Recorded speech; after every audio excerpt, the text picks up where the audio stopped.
자, 지난주에 또 프린트를 해보시고. 핸드폰을 갖고 왔나? 그걸 안 가지고. 아니 나 집갈 생각을 했었는데. 자, 있어.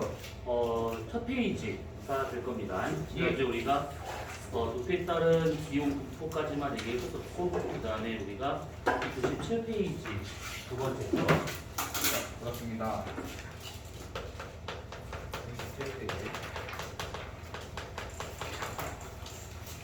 자, 기압 분포에 대한 얘기를 할 것인데, 우선은 얘 같은 경우에는 이렇게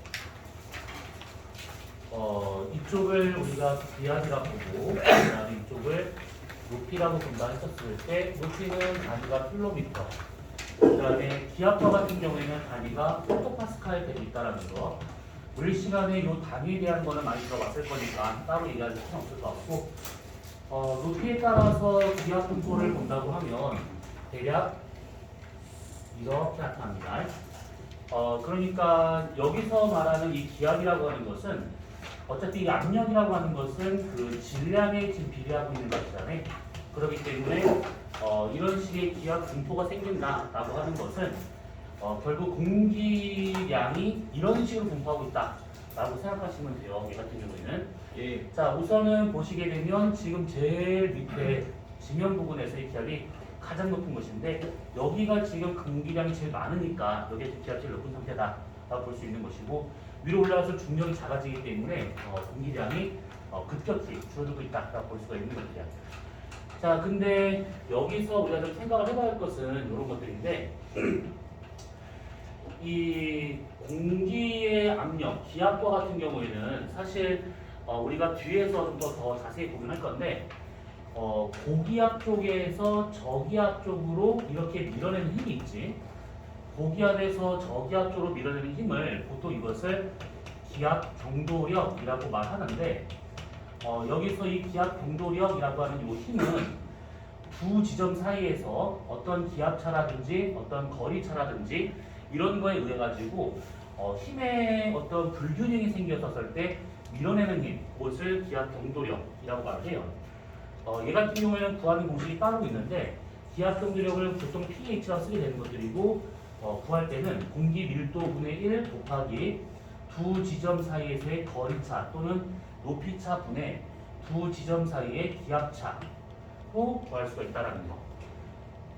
여기서 얘와 같은 경우는 그냥 보다시피 기압차가 되고 있는 것인데, 얘 같은 경우 만약에 수평 거리에 대한 거다라고 하게 되면 이거는 거리차가 되는 것이고, 얘처럼 이렇게 높이에 따른 거다 그럼 이것은 높이차가 되고 있더라라는 것이죠.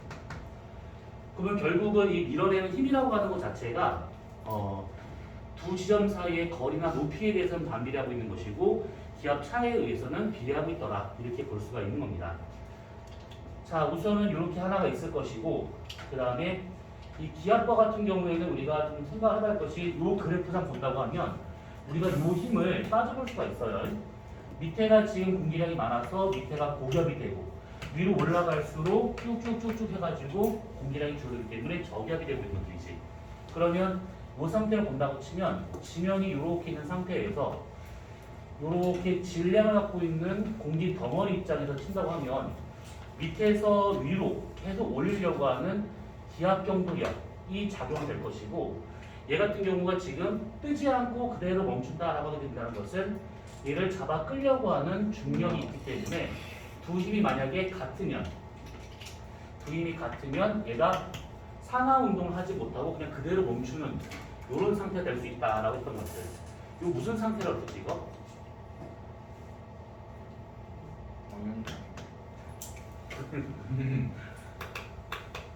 역학적으로 가졌었을 때 평형 상태에 도달을 해가지고 더 이상의 운동이 없는 상태, 정력과 평형 상태. 나중에 니네가 원하는 학교에 입학하게 된다고 하면 정력과 평형 상태에 대한 방정식이 있습니다. 그래서 그걸 갖고 저것들의 뭐 질량을 구한다든지 아니면 압력 차를 구한다든지 아무튼 뭐 이런 식으로 할 수 있는 것들인데, 그거는 이제 원하는 학교에 들어가셨을 때. 자, 어쨌든 간에 이런 식으로 되고 있다라고 하는 것은 결국 밑에가 고기압, 위가 저기압이기 때문에 떠받치는 힘과 그 다음에 중력이 잡아끄는 힘이 서로 평형 상태에 도달했다가 볼 수 있는 것들이지. 여기서 생각 잘 해봐야 할 것은 뭐냐면 수평 방향의 기압차라든지 운동에 대한 것은 고려하지 않는다가 되고 있는 겁니다. 수평 방향으로는 이제 기압차 발생하면서 바람이든 뭐든 나타날 수 있는 것인데 그런 걸 다 제외하고 그냥 이렇게 상하 운동이 억제된 상태라고 생각하시면 돼요. 이렇게 볼 수 있는 것이 보통 대기에서. 근데 한 가지만 더 얘기를 해보자면 이렇게 바다가 있다 치면 바다 속에 있는 물 덩어리 얘도 마찬가지로 수심이 깊어지면 수압이 높아지겠지. 그래서 밑에가 고수압, 위가 저수압. 그러면 밑에서 위로 떠받치려고 하는 수압 정도력. 방금 봤었던 것은 공기에 대한 거니까 기압 정도력이지만 얘는 물 압력에 의한 거니까 수압 정도력이라고 합니다. 이 수압 정도력이 있을 것이고 똑같이 이를 잡아 끌려고 하는 중력이 있을 것인데 두 힘이 같으면 마찬가지로 얘도 상하 운동이 없는 상태. 수평 방향으로 어떤 해류나 이런 것들은 있을 수 있어도 상하 운동이 없는 상태가 될 수 있다. 뭐 이런 겁니다. 자, 그러면 우선 기압 분포에서는 대략 이렇게만 따져보시면 될 것 같아. 그 다음에 세 번째. 평균 분자량에 대한 게 있는데 여기서 이 평균 분자량이라게 된다고 하면 단위 부피장 들어있는 기체들의 분자량이라고 생각하시면 되는 것들이고 간단히 얘기하면 그냥 기체들 간의 구성 비 정도로 보시면 돼요. 구성 비. 그래서 얘도 그래프를 살짝 그려보자면 높이에 따라서 평균 분자량 그래프가 여기가 높이라고 친다고 하면 대략 어떻게 나타나냐면 이렇게 해가지고 이렇게 나타납니다. 대략. 그러면 이렇게 나타난다라고 했을 때 지금 여기를 기준으로 해가지고 밑에는 거의 일정한데 위가 좀 많이 바뀌고 있다 이 얘기지. 그래서 여기가 대략 한 100km 되고 있는데 이 100km를 기준으로 해가지고 밑에와 같은 경우는 얘네들이 그 기체들 간의 구성비가 거의 일정하게 유지가 되고 있다라고 생각하시면 돼요. 그래서 여기를 이름이 중요한 것은 아니야. 균질권이라 하는데 구성비가 일정하다, 균질하다 이렇게 보면 되는 거고 얘는 그렇지가 않고 비균질하다라고 해서 비균질권이라고 이렇게 이름을 붙여요. 여기에서 균질권에 있는 주된 원소와 같은 경우는 주로 우리가 알고 있는 질소라든지 산소라든지 아르곤이나 이산탄소와 같은 이런 것들이 주된 것이고 비균질권 같은 경우에는 수소라든지 아니면 헬륨이라든지 뭐 이런 것들이 주된 거다. 그러면 이제 균질권에서 제가 왜 균일하게 같은 비율로 유지가 되고 있는가를 따져본다고 하면 얘 같은 경우에는 여기가 이 위쪽보다는 공기량이 많아. 공기량이 많다라고 하는 것은 저기서 말하는 기압차가 발생할 수 있다 이 얘기죠. 기압차가 발생을 하면서 바람이 불어요.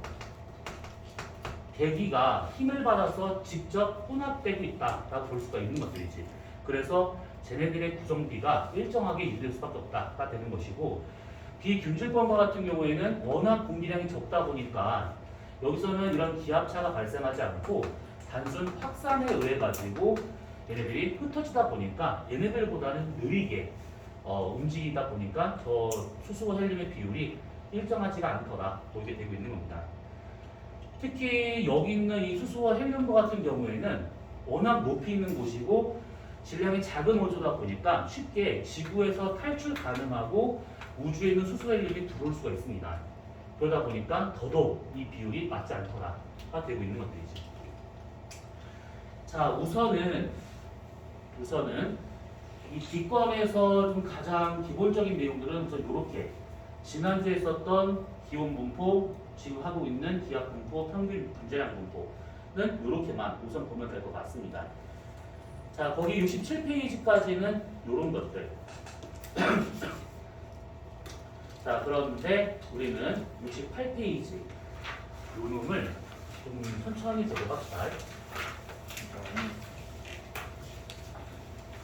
자, 지구의 복사평형.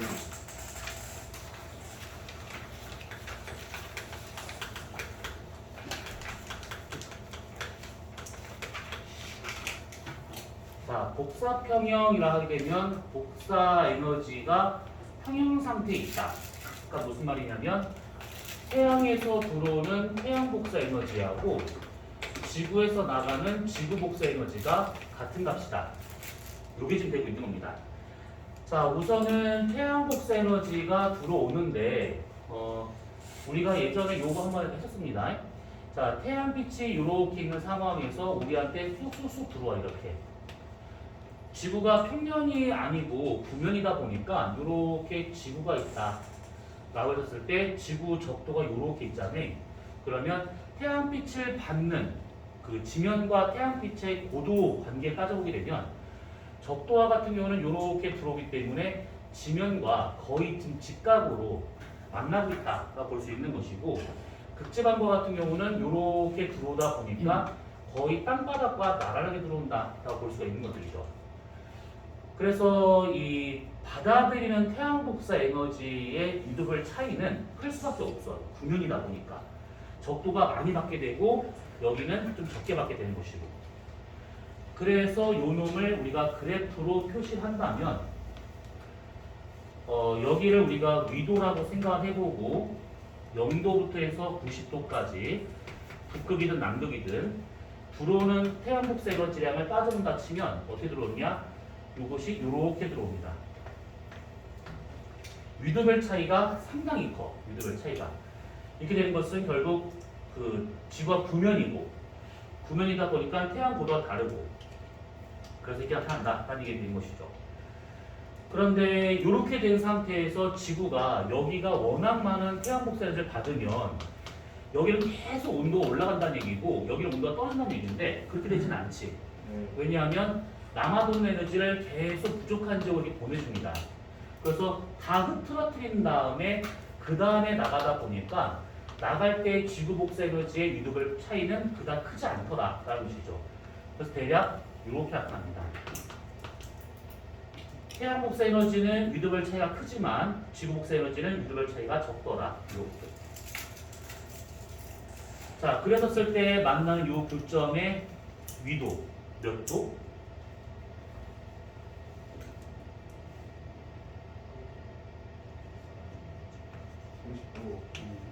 38도.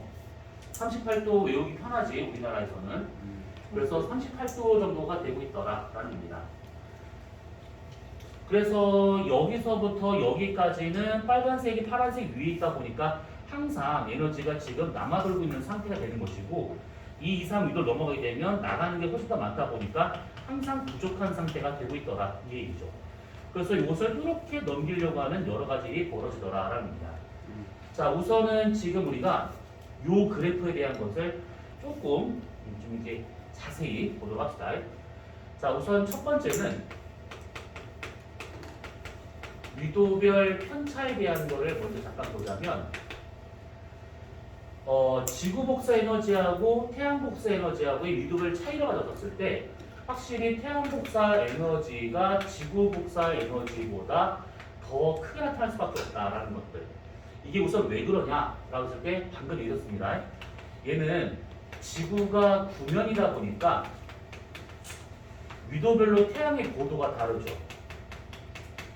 그래서 받아들인 에너지량이 위도마다 다르다가 되고 있는 것이고 지구 복사 에너지 같은 경우가 얘가 왜 위도별 차이가 작냐라고 한다고 하면 에너지 수송이 나타나다 보니까 이것이 저위도에서 고위도 쪽으로 이렇게 에너지 수송이 나타나다 보니까 흩어진 상태에서 나가다 보니 이것이 이제 위도별 차이가 별로 없더라가 되고 있는 것입니다.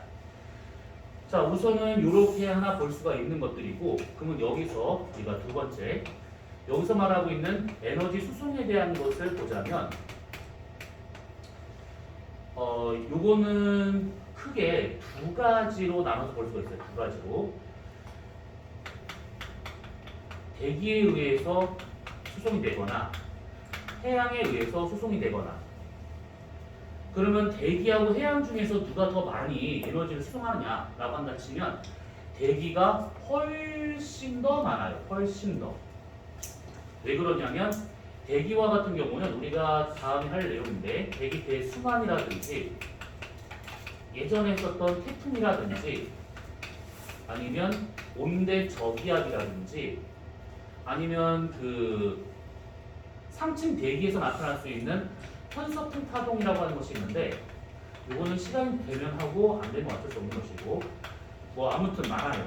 그러다 보니까 대기에 의해서 수송하는 양이 훨씬 더 많더라가 되고 있는 것이고 바다와 같은 경우는 꼴랑 해류 하나밖에 없죠. 그러다 보니까 이렇게 옮겨줄 수 있는 애들이 별로 없어서 해양에서의 에너지 수송량이 적더라가 되고 있는 겁니다. 근데 여기에서 단일 방법으로는 이런 여러 가지 방법들 중에서 한 가지 방법으로 가장 많은 에너지를 수송한 게 누구냐라고 하면 당연히 얘가 그럴 수밖에 없습니다. 얘가. 이거는 그럴 수밖에 없는 것이 바닷물의 열 용량이 대기보다 훨씬 더 크죠. 그러다 보니까 많은 양의 에너지를 천천히 이동을 시키고 있더라 이렇게 볼 수가 있는 겁니다. 자, 근데 여기서 우리가 그래프 하나를 좀 살짝 그려갈 것이 뭐냐면 여기 있습니다.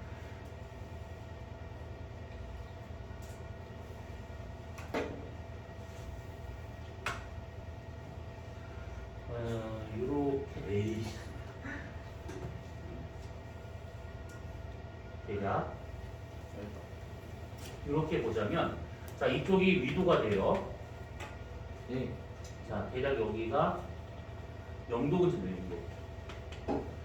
그 다음에 이쪽을 우리가 남반구 쪽이라 보고 이쪽을 북반구 쪽으로 보고.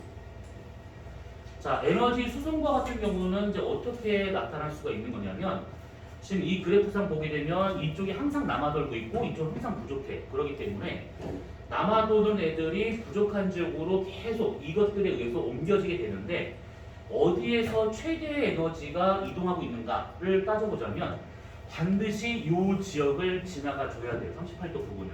그래서 38도에서의 에너지 수송량이 최대가 되더라 이렇게 볼 수가 있는 겁니다. 이 노란색은 에너지 수송량을 말하고 있는 것인데 38도를 기준으로 과잉과 부족으로 결정되다 보니까 저기 위도를 반드시 지나가야 되는 것들이지. 자 그러면 대략 이것을 저런 식으로 38도 부분이다라고 보고 여기다 한번 표시한다 치면 우선 대기와 해양에 의한 전체적인 수송량을 따져보게 되면 대략 여기가 38도라고 한번 가정됩니다. 38도 기준. 그러면 여기서 최대가 나타나고 북반구도 최대가 나타나는 식으로 이게 지금 대기하고 해양을 합친 전체값 에너지 수송량 중 대기 해양을 합친 전체값 그 다음에 대기에 의해서 보면은 양만 따져 본다면 대기에 의한 것은 여기서 해양을 뺀 거니까 대략 이렇게 나타납니다. 파란색이 대기에 의한 값. 그러면 해양에 의한 값은 얼마만큼 되는 거냐면 해양은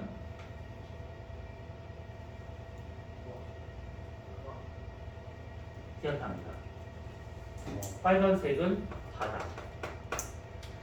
면적은 고려하지 않았어요. 자 그러면 이렇게 있는 상황에서 먼저 따져볼 것은 파란색이 빨간색보다 더 위에 있는 거니까 수송량은 얘가 더 많구나, 얘가 더 많구나 이렇게 보시면 되는 것들이고 여기서 해양에 의한 것만 따져보자면 해양은 지금 요쪽 여기 중위도 이상에서는 에너지 수송량이 거의 없습니다. 여기 저위도, 중위도 여기 정도밖에 없습니다. 여기가 이건 왜 그런지 이따 설명할 거고 그 다음에 남반구의 이 면적하고 북반구의 이 면적하고 얘가 달라요. 자 우선은 우와 신나 우와. 연병하고 있는데 진짜 왜요? 뭐야 이거? 저기. 피 씨 소파다 피 보고 있네 씨. 와, 학생을 때리다. 학생을 때리다 말해. 피 수업중에 피 보는 거는 내가 그러면 안 되는데 학생들이 피를 봐야 돼. 아니 어쩔 수 없이 선생님이 안전을 위해서 아, 수업을 네. 듣는. 아 많이 됐어. 어쩔 수 없다. 혹시 날카로운 데 있어요? 우와. 병원 어디가 될까요? 아 이걸 경험하기 민망하지. 수업을 때. 화상풍의 위험이 있습니다. 그게 위험한 거지. 우와. 조금 녹슬어. 잘 나오네요. 아주 잘 나오는데? 형 높은가 봐. 건강하시네요. 에이, 어떻게 좋아? 뭔가는 고혈압이 안 좋지. 미친놈아, 보여야지. 너가 가면 라면 처먹어 그러면 계속. 피자 라면 처먹으면 되겠네. 건강하시네. 친구 아니고. 됐어, 지혈됐어. 아, 이렇게 아쉬워 왜 이렇게 아쉬워? 그냥 너무 신나가지고. 네, 그런 데서 말고. 끄고 갈까? 영상 끄고 끝나요, 갈까? 끝나요, 끝나요. 한번 높이 볼까 한번? 아니요. 가운데 볼까? 이건 방치. 오, 요거. 그걸 나와봐. 혹시 이거 왜 있는 거야? 세다. 자, 그러면 여기서 요것만 잠깐 좀 얘기를 해보자면, 우선은 이 바다에 의해서 대기의 열을, 그러니까 그 열을 수송한다라는 이 의미는 뭐가 되고 있는 거냐면, 바다가 이렇게 있습니다. 네. 그러면 이 바닷물이 대기를 직접 가열하는 방법도 있긴 하겠지만 그렇게 해서 대기에 공급되는 열은 좀 한정적이야. 너무 많지는 않습니다. 그래서 어떤 식으로 이제 열을 공급할 수 있냐면 여기 있는 애들이 증발을 해요. 증발을 한다라는 것은 열을 먹은 다음에 얘가 기체로 바뀌었다라 볼 수가 있는 것들이지. 그런 다음에 얘가 위로 올라가면서 어느 높이에서는 구름이 만들어져요. 그러면 이 얘기는 뭐냐면 연결되었다라고 볼 수가 있는 것이고, 그러면 갖고 왔던 열을 여기다가 다시 방출하더라가 되고 있는 것들이지.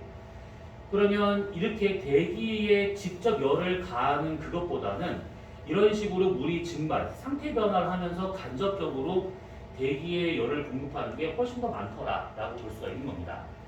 그러면 이런 상태라고 하게 되면 결국 증발량이 많은 지역에서 그 대기에 공급하는 열의 양이 훨씬 더 많다라고 봐야겠지.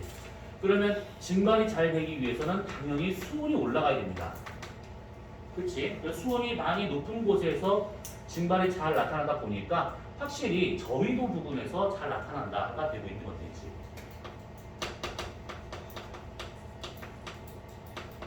그 다음에 또 하나는 이 남쪽하고 북쪽하고 비교했을 때 북쪽에서의 이 해양에 의한 열송이 더 많아요. 근데 이렇게 많은 것은 이게 남반구는 그 바다가 많다 보니까 해류가 그냥 위도를 따라 쭉 그냥 가는 게 많은데 북반구는 육지가 많다 보니까 쭉 가다가 육지를 만나서 흩어지기가 쉽겠지.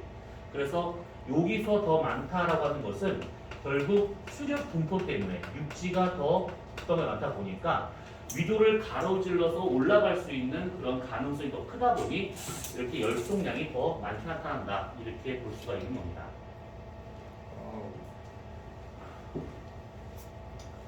우선 여기까지는 이해됐지?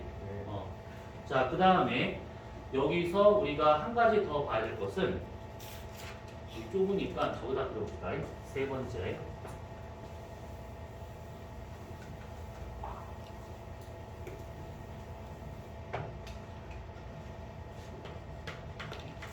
극야라든지 백야라든지 이거 들어본 적 있을 거야.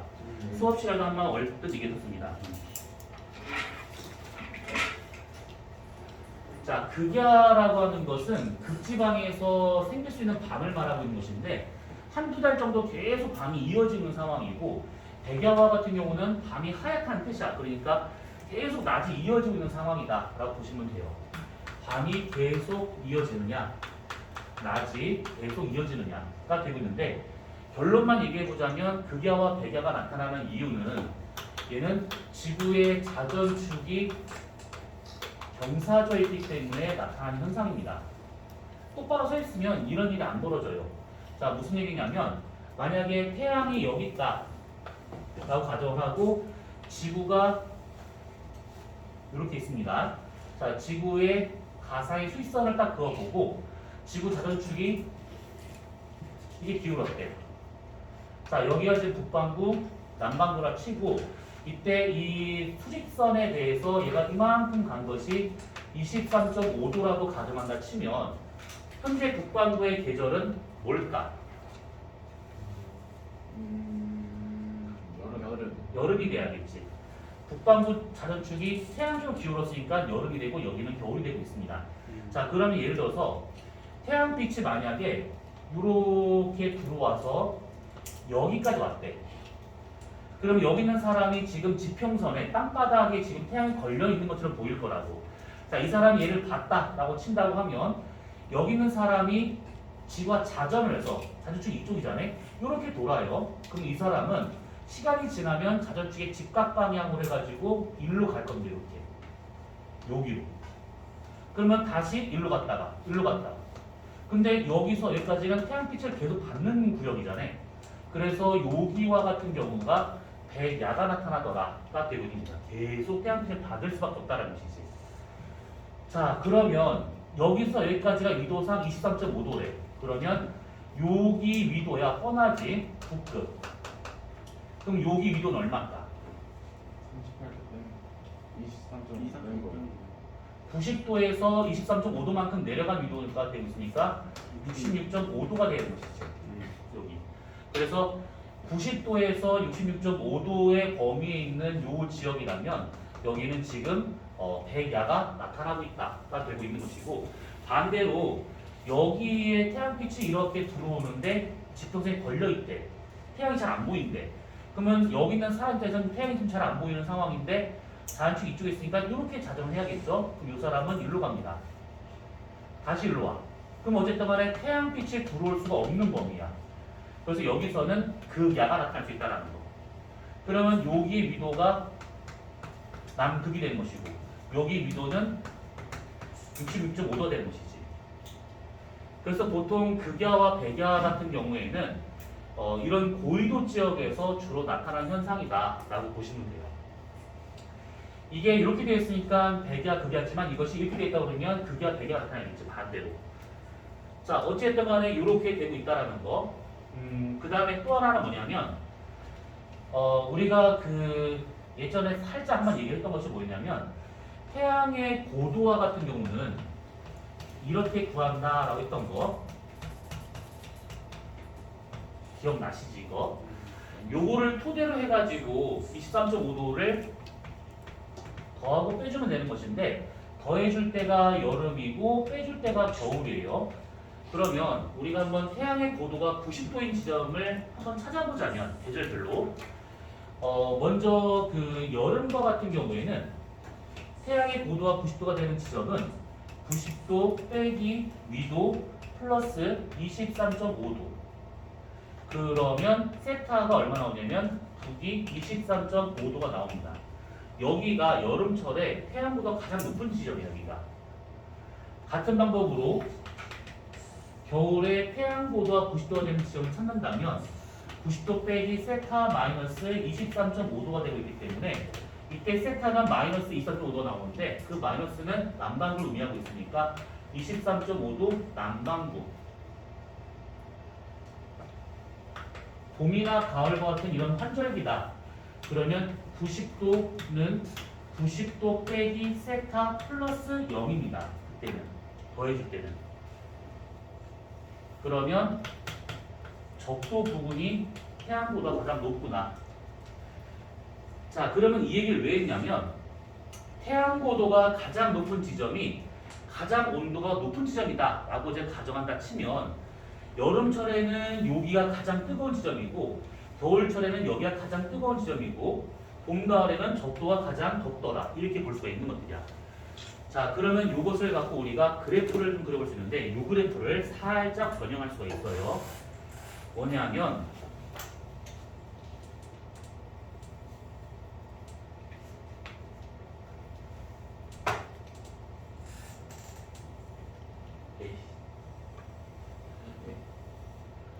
자, 여기를 위도라고 생각을 해보고 그 다음에 여기쯤을 적도라 보고 여기를 23.5도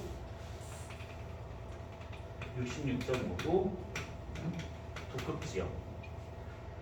똑같이 여기를 23.5도 66.5도 남극지역. 자, 그러면 어떻게 되느냐? 먼저 봄, 가을일 때 노란색 봄, 가을일 때는 적도지방이 가장 뜨겁습니다. 여기에요. 그리고 양쪽 극지방과 같은 경우는 그때 자전축이 똑바로 서 있는 상태이기 때문에 여기나 여기나 태양빛이 지평선에 걸려 있는 상태야. 그래서 대략 여기쯤이다 라고 한번 가져도 되고, 그러면 이렇게 나타나요. 이렇게. 자, 그 다음에 북반구 여름일 때 빨간색. 우선은 북반구 여름일 때는 여기가 가장 최고 에너지를 받는 지역이 될 것이고, 그 다음에 66.5도 이상에서는 보다시피 대야가 나타나고 있기 때문에 여기의 위도상에서 받는 에너지량은 좀 더 많을 수밖에 없는 것이고, 얘보다 많게.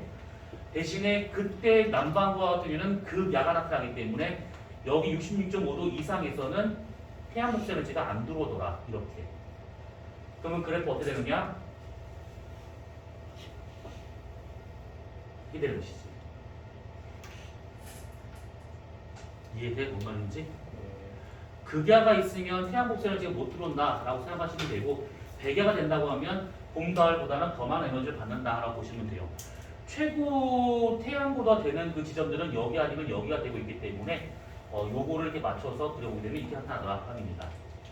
똑같은 원리로 북반구 겨울일 때를 본다 치면 남반구 여기서 가장 많은 에너지를 받게 될 것이고, 남반구는 그때 대야가 나타나기 때문에 여기가 될 것이고, 그 당시에 북반구는 여기 이상 위도에서는 태양 복수 에너지가 안 들어오는 극야가 나타난다는 얘기죠. 그래서 대략 그래프를 그려보자면 이렇게 나타난다라는 뜻입니다.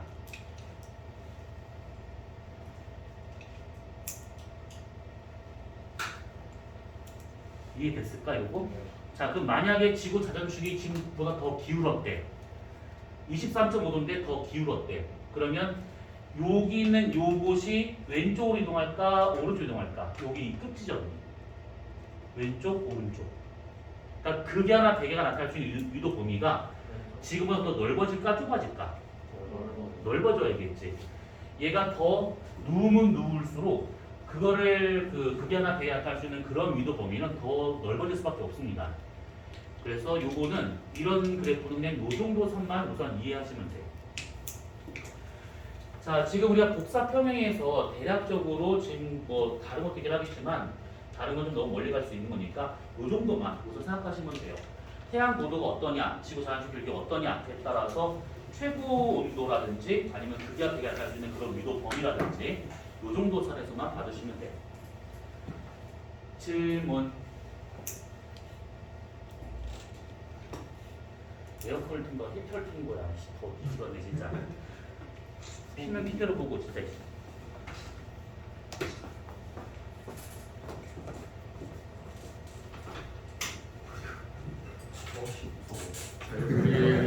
지금 보면 바로 안 떨어지고.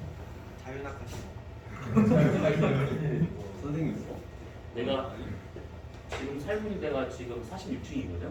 그래서 처음에 딱 그 집을 계약을 할 때 엘리베이터 타고 올라가는데 와 그냥 내가 그 전에는 18층인가 살았었는데 18층 올라갈 때 그냥 뭐 괜찮아 올라가.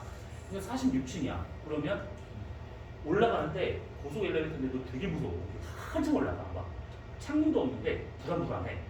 그래서 이제 그 집을 구경하러 이제 가서 창문 딱 열었는데 오 못 살겠다.